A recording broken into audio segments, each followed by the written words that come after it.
Chapter 18. Ash. Like the story after which you named yourself, and who I can thank for my dreadful existence, this story I am about to tell you, of who I am and how I came to be, I assembled from fragments of memories and half-told anecdotes. The way I came to this world was so haphazard and fractured, I can't ever be sure what is the true story of how I ended up here, in this alienated form. But it's the best I have, and so I'll take it on its face or feel no ground beneath my feet for the rest of my days. Sometimes, who you are is something you have to decide on, whether it's true or not. Despite this business of how terrible men have been to you and the world, I find it ironic that it would be a man to save me, mother me, and provide the nourishment and love you denied me. His name was Pine. Now, certainly, that wasn't the name given to him at birth, but it was the name he chose for himself, honoring the shelter that mothered him when his family couldn't give him what he needed. I never knew the whole story, but it wasn't my place to inquire. Besides, I could tell any value his origin story once held was long gone. I can only hope to embody the same one day. All I ever knew was that this man who took care of me was called Pine, and he lived in the forests not far from where I would later learn I was born. Pine didn't really know how to be among people anymore, so he flitted from forest to forest, staying in a single place as long as he felt safe from harm and exposure. When I was young, he told me great tales of the many adventures he experienced, the many trees that offered him refuge, from as far west as California and Washington, as far north as Vermont and even Canada. He hadn't lived in the forest where you abandoned me as a newborn. He hadn't lived in the forest where you abandoned me as a newborn long, maybe half a year at most, having traveled south months earlier to find a warmer climate that would shield him from the harsher winters up north. But he'd been living in the woods for many years, and he knew how to make do, how to scavenge for food and clothes and other necessities. Since I had been left in the wild at only a few days old, I would never know the difference between living in the outdoors and the cozy comforts of a house. I'm sure if Pine hadn't found me, I'd be as far underneath the earth as that boy I strangled in my rage. As I grew older, Pine would tell me the story of how we came to be together, how he became both my mother and my father, the only protector I would ever know.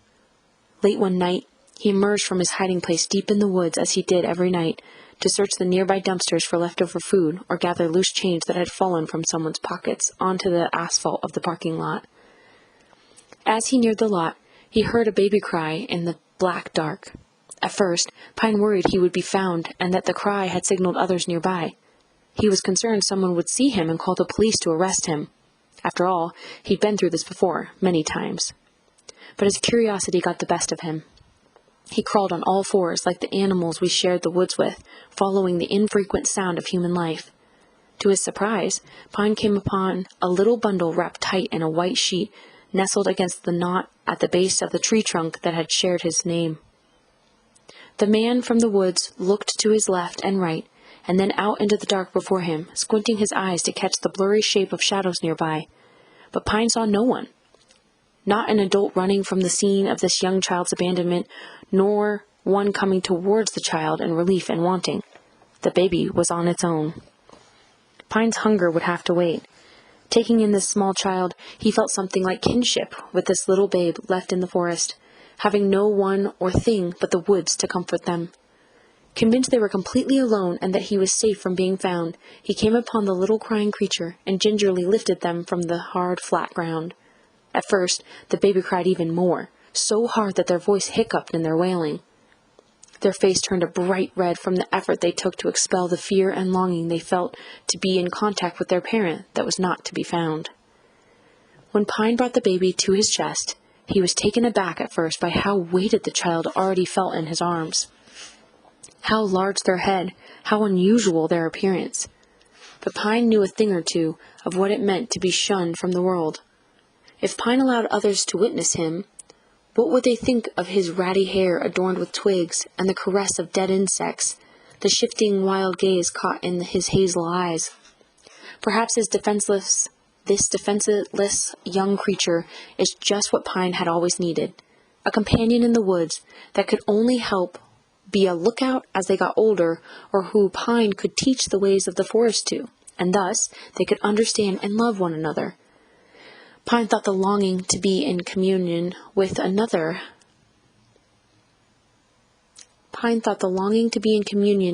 had passed so long ago, and yet excitement grew in him at the idea of having a child to love and belong to teach and cradle, as he had always hoped to have been loved and comforted once. And so it was that I was saved. Pine became my guardian and protector, and for many years we were inseparable. He taught me how to read and write and speak from a very early age, and he always made sure to tell me the truth about any question I had. When he was able to forage in supermarket dumpsters for thrown-out jars of baby food, it was a treat that helped me through the rocky terrain of growing up among the elements and without substantial shelter. Otherwise, it was Pine who, like the mother of an animal, chewed up berries and nuts mixed with his spit to feed me, so I wouldn't choke in my early years.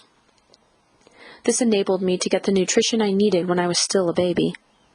Somehow, he was able to get milk from me often enough in those early days, but given the rate at which I inevitably grew, I wonder if it would have been better for us both if he had not been so resourceful after so many years of practice in his life.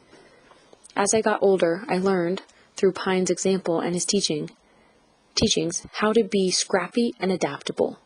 Later, I would find I would need to fend for myself with or without his help, as I would not be able to rely on him for as long as I had initially hoped.